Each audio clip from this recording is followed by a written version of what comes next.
बाद में यज्ञ नारायण भगवान के साथ दक्षिणा देवी का विवाह संपन्न हो गया और इनके तोष, प्रतोष, संतोष, भद्र इत्यादि 12 पुत्र उत्पन्न हुए जो यज्ञ नारायण भगवान के पुत्र हैं। और यही स्वयंभू मनवंतर में तुषिता नाम के देवता कहलाए हैं। इनके चरित्र का वर्णन श्री मैत्रेय जी महाराज ने विदुर जी को सुनाया। इसके बाद दक्ष प्रजापति की तीसरी पुत्री प्रसूति के विवाह का वर्णन करते हैं। मनु जी महाराज ने अपनी पुत्री प्रसूति का विवाह दक्ष प्रजापति के साथ किया और प्रसूति की 16 कन्याएं उत्पन्न हुई। 16 कन्याओं में से 13 कन्या का विवाह धर्म नाम के महर्षि के साथ कर दिया और 1 कन्या का विवाह अग्नि देवता के साथ, 1 कन्या का विवाह पितरों के साथ, 15 हो गई। और जो सबसे छोटी थी उनका नाम था सती, उनका विवाह भगवान शंकर के साथ किया। दक्ष प्रजापति की ये 16 बेटियां जो मनु जी महाराज की बेटी प्रसूति के गर्भ से उत्पन्न हुई, इसमें 13 तो धर्म को ब्याह दी गई। जो 13 धर्म को ब्याही गई इनका नाम है श्रद्धा, मैत्री, दया, तुष्टि, शांति, पुष्टि, क्रियोन्नति, बुद्धिर्मेधा, तितिक्षा ही, मूर्ति धर्मस्य पत्नयः। ये धर्म की पत्नियां हैं। धर्म की पहली पत्नी का नाम है श्रद्धा, अर्थात आपके अंदर अगर श्रद्धा होगी तभी आप धर्म कर सकते हैं। धर्म के लिए श्रद्धा की आवश्यकता है। धर्म की दूसरी पत्नी का नाम है मैत्री। जो धर्मात्मा होता है उसके हृदय में मैत्री भाव होता है, वो सबको अपना मित्र और सुहृद ही समझता है, उसकी किसी से शत्रुता नहीं होती। धर्म की तीसरी पत्नी का नाम है दया। जो धर्मात्मा होता है उसके हृदय में दया और करुणा होती है। धर्म की चौथी पत्नी का नाम है शांति। जो धर्मात्मा होता है उसके जीवन में शांति होती है, वो अशांत नहीं होता, वो व्याकुल नहीं होता, वो व्यग्र नहीं होता, वो शांत चित्त होता है। धर्म की पांचवी पत्नी का नाम है तुष्टि। जो धर्मात्मा होता है वो संतुष्ट रहता है, उसके जीवन में असंतोष नहीं होता। धर्म की छठी पत्नी का नाम है पुष्टि। जो धर्मात्मा होता है वो पुष्ट होता है, उसे कभी किसी वस्तु की कमी नहीं होती, धर्म ही उसका पोषण करता रहता है। धर्म की एक पत्नी का नाम है क्रिया। धर्म की पत्नी का नाम है क्रिया। जो धर्मात्मा व्यक्ति होगा वो क्रियाशील होगा। आलसी व्यक्ति कभी धर्मात्मा नहीं हो सकता। जो क्रियाशील होगा वही व्यक्ति धर्म का आचरण कर सकता है।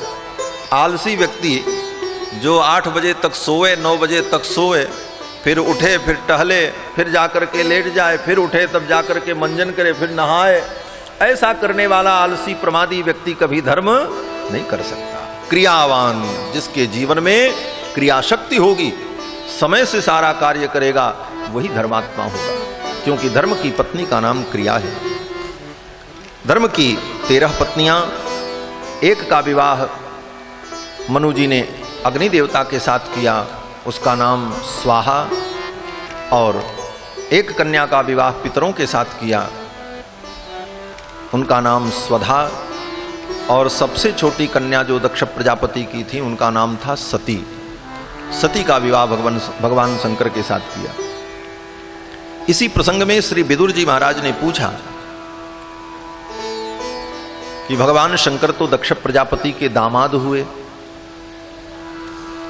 और दामाद तो बड़ा प्यारा होता है, लेकिन हमने सुना है कि दक्ष प्रजापति का अपने जामाता भगवान शंकर से विद्वेष हो गया। इस विद्वेष का कारण क्या है, ये आप कृपा करके सुनाओ।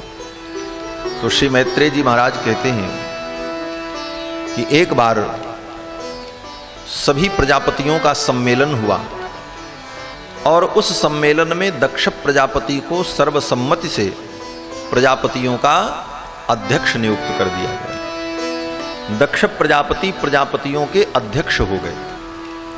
अध्यक्ष पद मिलने के बाद उनके अंदर अभिमान आ गया। पद मिलने पर, प्रतिष्ठा मिलने पर अभिमान आ ही जाता है।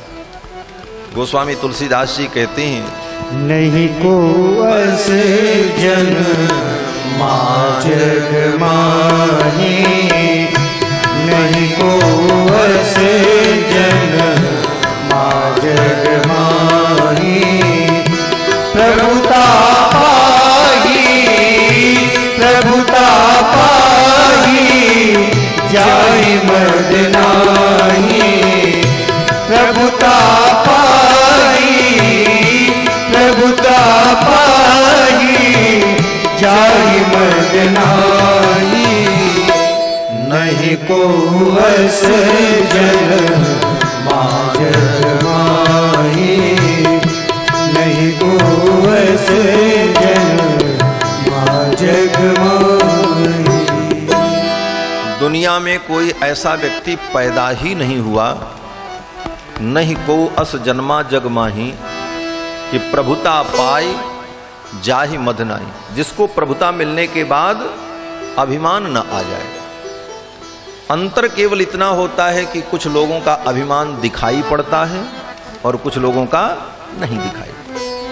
विनम्रता का बड़ा सुंदर अभिनय लोग कर लेते हैं, इसलिए उनका अभिमान दिखता नहीं है, लेकिन रहता जरूर है। क्योंकि गोस्वामी जी महाराज लिख रहे हैं, कोई साधारण व्यक्ति की पंक्ति नहीं है। नहीं को अस जन्मा जग माही, प्रभुता पाई जाई मद। तो दक्ष प्रजापति को भी मद हो गया। सभा में पहुंचे, सब लोग उठ करके खड़े हो गए, भाई अध्यक्ष आए हैं। लेकिन शंकर भगवान नहीं खड़े हुए, शंकर भगवान बैठे ही रहे, ब्रह्मा जी भी बैठे रहे। तो दक्ष प्रजापति को यह अच्छा नहीं लगा। ब्रह्मा जी को तो कुछ नहीं बोले, क्योंकि ब्रह्मा जी इनके पिता हैं दक्ष प्रजापति, लेकिन शंकर जी तो दामाद हैं। दक्ष प्रजापति ने कहा, देखो इस शंकर को, मेरे आने पर उठ करके इसने मेरा सम्मान नहीं किया, इसकी धृष्टता देखो। अब तो दक्ष प्रजापति भगवान शंकर को बहुत खरी खोटी सुनाने लगे सभा के मध्य में, और बोलते बोलते इतना बोल गए दक्ष प्रजापति। दक्ष प्रजापति ने कहा, देखो इस शंकर को, मेरा उपकार भी नहीं मानता है। लोगों ने कहा, क्या उपकार किया है आपने इनके ऊपर? दक्ष प्रजापति ने कहा कि कहां मेरी बेटी सती, मृग सावाक्षी, मृग जैसी नेत्रों वाली, और कहां ये मरकट लोचन बंदरों जैसी आंख वाला। मैंने अपनी बेटी का ब्याह कर दिया, नहीं तो कौन पूछता इनको। यही कहा है दक्ष प्रजापति ने कि गृहीत्वा मृगसावाक्षिम पाणिम मर्कटलोचनः, ये बंदरों जैसी आंख वाला, चिता की भस्म लगाने वाला, रुद्राक्ष की और हड्डियों की माला पहनने वाले इस अघोरी के साथ मैंने अपनी बेटी का ब्याह कर दिया। मैंने बहुत बड़ी भूल की, कौन पूछता इसको। ऐसा कटु वचन दक्ष प्रजापति ने भगवान शंकर को कहा। फिर भी भगवान शंकर कुछ नहीं बोले, शांत बैठे। अंत में दक्ष प्रजापति ने भगवान शंकर को शाप दे दिया कि यज्ञ में इनको भाग नहीं मिलेगा, देवताओं के साथ बैठ करके यज्ञ में ये आहुति नहीं ग्रहण कर सकते, ऐसा शाप दे दिया। फिर भी भगवान शंकर कुछ नहीं बोले। शंकर जी के गणों को ये अच्छा नहीं लगा। भगवान शंकर के गणों ने कहा, मेरे स्वामी को इन्होंने शाप दिया है। शंकर के गण नंदीश्वर ने दक्ष प्रजापति को शाप दे दिया, नीच, तूने मेरे स्वामी को शाप दिया है। दक्षाय शापम विससर्ज दारुणम, अत्यंत भयंकर शाप नंदीश्वर ने दक्ष प्रजापति को दिया कि जाओ तुम्हारा तत्व ज्ञान नष्ट हो जाए, तुम मूढ़ हो जाओ, तुम्हारा ज्ञान नष्ट हो जाए। दक्ष प्रजापति के गणों ने देखा, अरे मेरे स्वामी को शंकर जी के गणों ने शाप दे दिया। अब तो दक्ष प्रजापति के गणों ने भगवान शंकर के गणों को शाप दिया, अय रुद्र गणों, जाओ मैं शाप देता हूं तुम भक्षा भक्ष खाने वाले हो जाओ, मनमुखी आचरण वाले अघोरी पाखंडी हो जाओ, ऐसा शाप दे दिया महाराज। जब दक्ष प्रजापति के गणों ने शंकर जी के गणों को शाप दिया तो शंकर जी के गण काहे को पीछे रहते। उन्होंने कहा, आए दक्ष प्रजापति के सेवकों, मैं तुमको शाप देता हूं, तुम लोग भी पतित हो जाओ, मार्ग भ्रष्ट हो जाओ। उनको भी शाप दिया। अब तो इधर से शाप उधर से शाप, उत्तर प्रति उत्तर। भगवान शंकर ने देखा अब यहां रुकना ठीक नहीं, जब तक मैं यहां रहूंगा तब तक ये उत्पात होता ही रहेगा। मैं जाऊंगा तो मेरे साथ मेरे गण चले जाएंगे, बात समाप्त हो जाएगी। ऐसा सोच करके भगवान शंकर उठे और चले गए। बात तो समाप्त हो गई। भगवान शंकर ने इस बात को यहीं भुला दिया। यही साधुता है। अगर जीवन में कहीं कोई ऐसी स्थिति आ जाए तो उस बात को वहीं छोड़ देना चाहिए, बांध करके नहीं रखना चाहिए। हमारे पूज्य स्वामी जी महाराज कहा करते थे कि किसी से कभी बद्ध बैर नहीं रखना चाहिए। बद्ध बैर का मतलब शत्रुता को बांध करके नहीं रखना चाहिए। हो गई हो गई, उन्होंने कह दिया, हमने कह दिया, बात वहीं छोड़ो, चल पड़ो। लेकिन जिसका हृदय कुटिल होता है वो व्यक्ति उसको बांध करके रखता है, मौके की तलाश करता है, कब मौका मिले और हम इसका प्रतिकार करें। दक्ष प्रजापति ने अपने हृदय में इसको बांध लिया और मौके की तलाश करने लगे कि कोई मौका मिले तो मैं शिव का अपमान करूं। कोई मौका जब नहीं मिला तो स्वयं दक्ष प्रजापति ने आयोजन किया, यज्ञ का आयोजन। कौन सा यज्ञ किया? वाजपेय यज्ञ। वाजपेय नाम का यज्ञ बहुत विलक्षण यज्ञ होता है और वाजपेय यज्ञ जो कर लेता है उसी को वाजपेयी कहते हैं।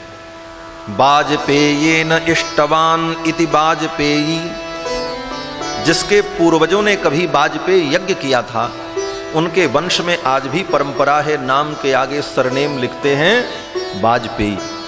ये वाजपेय यज्ञ बड़ा विलक्षण यज्ञ है और इस यज्ञ को करने का अधिकार केवल ब्राह्मण को। वाजपेय यज्ञ, दक्ष प्रजापति ने वाजपेय यज्ञ का आयोजन किया। इष्ट्वा स वाजपेयेन ब्रह्मिष्ठान अभिभूय च बृहस्पति सवम नाम समारेभे क्रतुत्तमम्। ऐसा अद्भुत यज्ञ दक्ष प्रजापति ने आयोजित किया और सबको निमंत्रण दिया, लेकिन भगवान शंकर को और ब्रह्मा जी को और विष्णु भगवान को, इन तीनों को छोड़ दिया। जो ये तीन प्रधान हैं इन तीनों को ही छोड़ दिया और यज्ञ का आयोजन किया। सभी देवता आए, यज्ञ प्रारंभ हुआ। उस यज्ञ में सम्मिलित होने के लिए देवता लोग विमान में बैठ करके आकाश मार्ग से जा रहे थे। और किधर से जा रहे थे? बोले कैलाश पर्वत के ऊपर से ही जा रहे थे, जहां भोले बाबा नीचे बैठे थे। ये देवता भी बड़े विचित्र महाराज। देवताओं को पता है कि शंकर जी को निमंत्रण नहीं मिला है, जबकि शंकर जी दक्ष प्रजापति के बड़े खास रिश्तेदार हैं, उनके दामाद हैं, और इन्हीं को निमंत्रण नहीं मिला। ये जान रहे हैं देवता लोग। और भगवान शंकर की हंसी उड़ाने के लिए, उनको कुढ़ाने के लिए, चिढ़ाने के लिए मानो देवता लोग आकाश मार्ग से कैलाश के ऊपर से ही जाने लगे। एक महात्मा कहते थे जाने के लिए तो बहुत रास्ता था, दूसरे तरफ से भी जा सकते थे। कोई रेलगाड़ी तो है नहीं कि वो पटरी पे ही चलेगी, विमान तो कहीं भी चल सकता है। कोई बस भी नहीं है कि सड़क पे ही चलना है, किधर भी चली जा सकती। विमान तो आकाश इतना अनंत है, किसी भी मार्ग से जाया जा सकता है। लेकिन वे देवता भी बड़े कुटिल, कैलाश पर्वत के ऊपर से ही जाने लगे। यहां तक तो ठीक था, चुपचाप चले जाते, कोई बात नहीं। लेकिन कैलाश तक आए तब तक तो शांत थे। जब कैलाश के ऊपर उनका विमान आया तो जोर जोर से गीत गाने लगे कि न भी जाने तो गीत सुन करके जान जाए कि ये कहां जा रहे हैं। श्री मैत्रेय जी महाराज कहते हैं कि तदुपश्रुत्य नभसिखे चराणाम प्रजल्पताम सती दाक्षायणी देवी पितुर्यज्ञ महोत्सवम। पिता के यज्ञ महोत्सव में जाते हुए उन देवताओं को सती ने देखा। वो सब गा रहे थे, देवता लोग गीत गा रहे थे। सती बिलोके व्योम विमाना और जात चले सुंदर विधिनाना। सब विमान जा रहे थे, देवता लोग गीत गा रहे थे। सती जी की दृष्टि चली गई। भगवान शंकर भगवती सती को कथा सुना रहे थे। सती जी ने देखा और सती जी ने कहा, भोलेनाथ ये विमान कहां जा रहे, ये देवता लोग इतनी प्रसन्नता में किधर जा रहे हैं, क्या कारण है। भगवान शंकर तो सब जान रहे थे। भगवान शंकर ने कहा, देवी कथा सुनो, ये विमान कहां जा रहे हैं इस चक्कर में मत पड़ो। जब कथा सुनने बैठो तो कौन आ रहा, कौन जा रहा, क्या हो रहा, इस चक्कर में अगर पड़े तो कथा गई। और कथा में अगर दूसरी बात की तो उसका परिणाम अच्छा नहीं होता। पंचवटी में भगवान श्री राम जानकी जी को कथाएं सुना रहे थे। जानकी जी बैठी थी, भगवान कथा सुना रहे थे, अनेक प्रकार की कथाओं का वर्णन कर रहे थे। तब तक मारीच आ गया माया मृग। सीता जी ने कहा, देखो देखो ऐसा सुंदर मृग है। राम जी ने कहा, कथा सुनो, मृग तो बहुत है, जंगल ही है, कितने मृग घूम रहे होंगे। सीता जी ने कहा, नहीं मृग बहुत सुंदर है, इसको पकड़ लो। राम जी ने कहा, कथा छूट गई, अब मृग पकड़ो, परिणाम क्या होगा। बोले परिणाम मालूम है, कथा छूट गई, कथा में विघ्न हुआ और मृग के चक्कर में पड़ने का परिणाम क्या हुआ। बोले सीता जी को रावण के कारागार में जाना पड़ा। क्यों, बोले कथा में विघ्न उत्पन्न किया इसलिए। सती जी ने भी कथा में विघ्न उत्पन्न कर दिया। ये विमान कहां जा रहे हैं बताओ। भोले बाबा ने कहा, देवी कथा सुनो, विमान कहां जा रहे हैं जाने दो। लेकिन सती जी नहीं मानी। सती जी ने कहा, नहीं बताओ ये विमान कहां जा रहे हैं। भोले बाबा जान गए कि अब इनका कल्याण होने वाला नहीं। कथा में इन्होंने विघ्न किया और वही हुआ। भगवान शंकर ने कहा, देवी तुम्हारे पिता यज्ञ कर रहे हैं, उसी यज्ञ में ये सब विमान जा रहे हैं, देवता लोग जा रहे हैं। सती जी ने कहा, तब तो हमको आपको भी चलना चाहिए। भगवान शंकर ने कहा, निमंत्रण नहीं आया है। तो सती जी ने तुरंत कहा कि पिता के घर में, गुरु के घर में और मित्र के घर में अगर कोई उत्सव हो तो निमंत्रण की अपेक्षा नहीं करनी चाहिए, बिना बुलाए जाना चाहिए। और मेरे पिता के घर में यज्ञ हो रहा है, इसलिए निमंत्रण की तो कोई अपेक्षा ही नहीं, आप चलो हम भी चलें। भगवान शंकर ने कहा, देवी आप ठीक कहती हो, लेकिन अगर कोई विरोध मानता हो तो बिना बुलाए नहीं जाना चाहिए। तदपि विरोध मान जह कोई, तदपि विरोध मान जह कोई, कहाँ गए कल्याण न होई, कहाँ गए कल्याण न होई। तदपि विरोध मान जह कोई, तदपि विरोध मान जह कोई, मान जह कोई, मान जह कोई। तदपि विरोध मान जह कोई, जहां कोई विरोध मान रहा हो, तहां गए कल्याण न होई, वहां जाने पर कल्याण नहीं होता। ये किसने कहा? भगवान शंकर ने कहा। सती को मान जाना चाहिए था। भगवान शंकर की वाणी है, मिथ्या नहीं हो सकती। हो सकता है अनर्थ हो जाए, सती को शांत हो जाना चाहिए था, लेकिन सती जी ने कहा नहीं मैं तो जाऊंगी।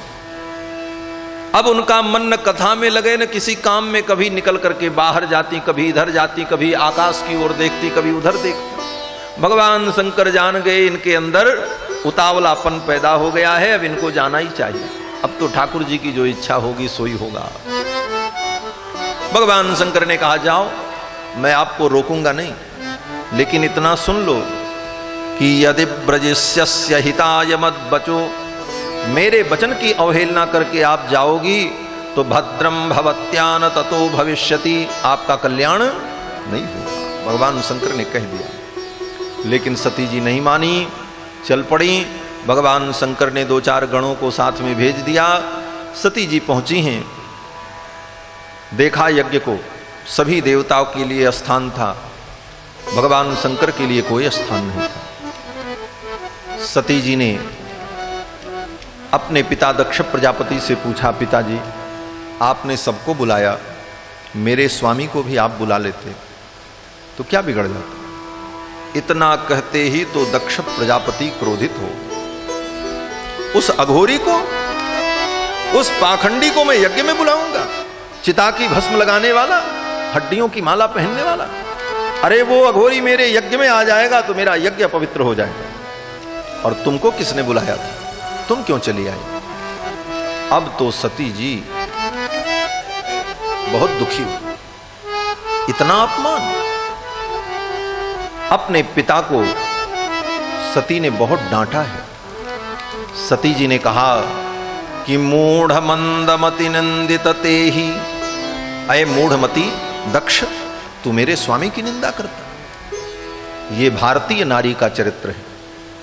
भारत की नारी अपने पति के विपरीत अपने पिता के वचन को भी नहीं सुन सकती। यही नारी का धर्म है। पिता ने कहा कि शंकर अघोरी है, सती ने कहा मूढ़मती तू मेरे स्वामी की निंदा करता। अपने पिता को कहा मूढ़मती मूर्ख, और फटकार लगाई। सती ने कहा इस शरीर को मैं यहीं त्याग दूंगा। लोग मुझे दाक्षायणी कहते हैं, दक्ष की बेटी कहते हैं, और शिवद्रोही की मैं बेटी कहलाऊं ये मुझे स्वीकार नहीं है, ये शरीर मैं त्याग दूंगी। और योग बल से सती ने अपने शरीर को त्याग दिया। हाहाकार मच गया यज्ञ में, सभी लोग डर गए।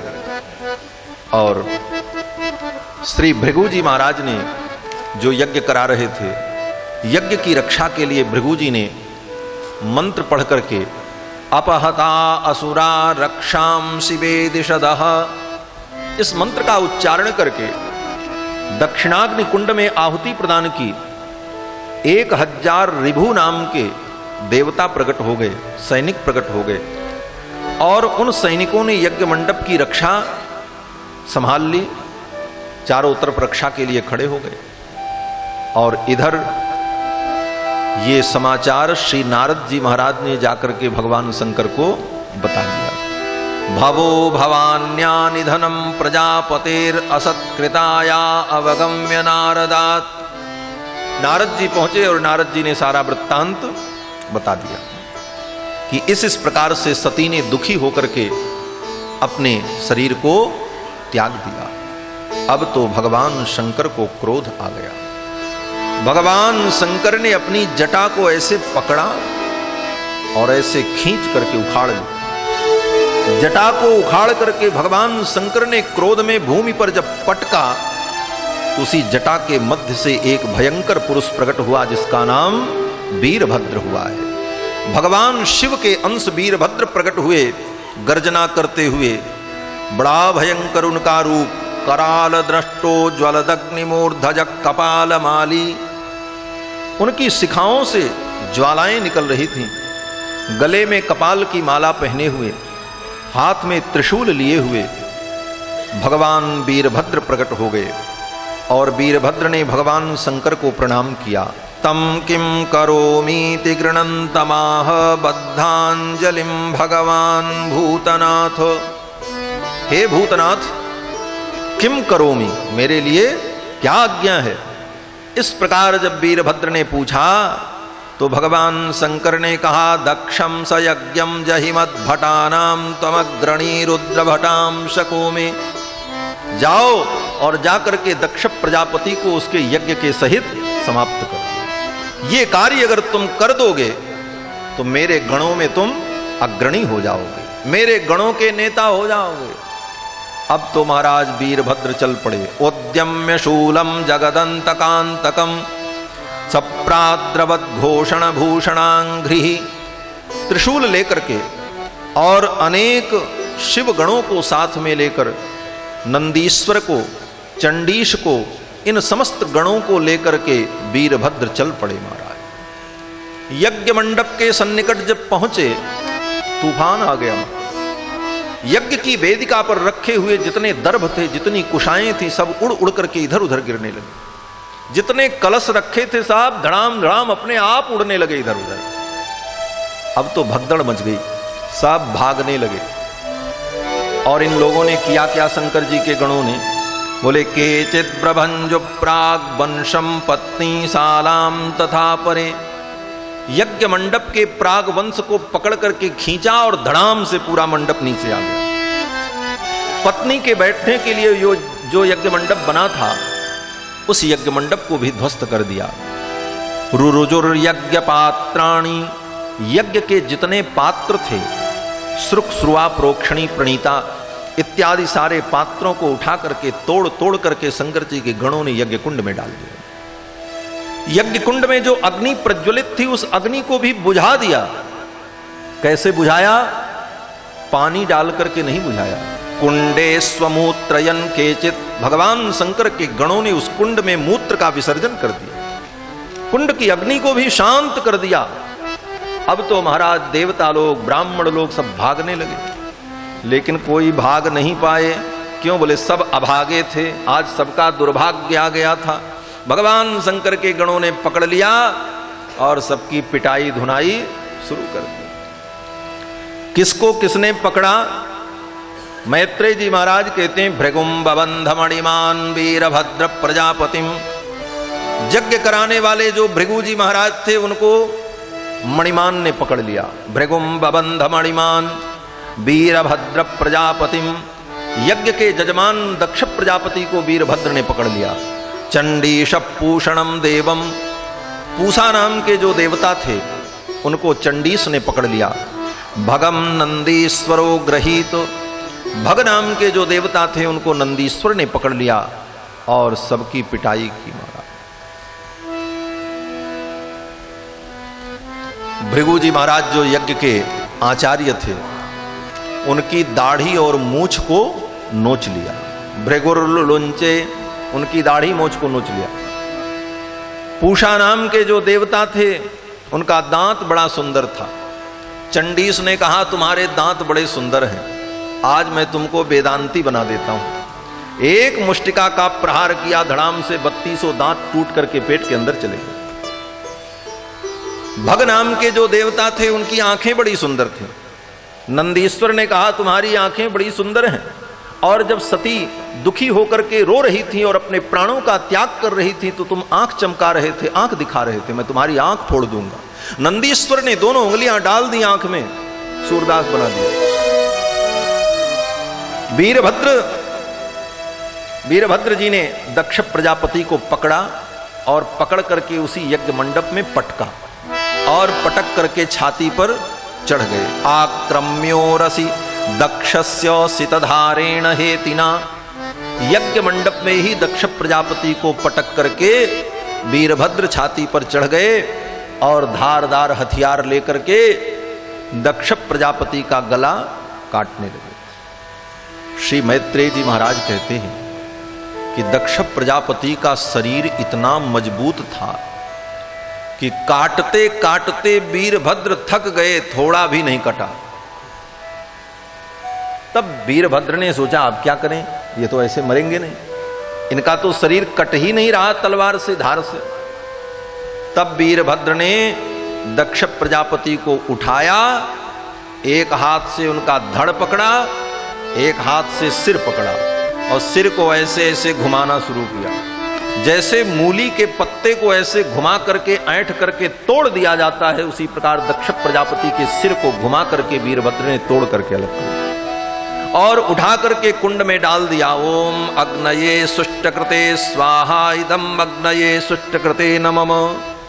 दक्ष प्रजापति के सिर को ही यज्ञ कुंड में डाल दिया। तद्देव यजनम दत्वा प्रातिष्ठत गुह्यकालयम। बाकी जितने देवता थे, किसी का हाथ टूटा, किसी का पैर टूटा, किसी का सिर फूटा, कुछ भागे। और इसके बाद वीरभद्र ने पूरे यज्ञ मंडप में आग लगा दी। तद्देव यजनम दग्ध्वा, देव यजन को, यज्ञ मंडप को दग्ध कर दिया, जला दिया। प्रातिष्ठत गुह्यकालयम। इसके बाद अपने समस्त गणों को लेकर के वीरभद्र जी महाराज कैलाश के लिए चल पड़े। अथ देवगणा सर्वे रुद्रानीकैः पराजिताः, सारे देवता भगवान शंकर के गणों से पराजित हो गए। हाहाकार मच गया, हाथ पैर सबके टूट गए, सब रोते चिल्लाते ब्रह्मा जी के पास पहुंच गए। ब्रह्मा जी ने कहा, तुम लोगों ने बहुत बड़ा अपराध किया है, भगवान शिव का अपमान किया है, उसी का दुष्परिणाम है। अब जाओ और जाकर के उनको प्रसन्न करो, वो प्रसन्न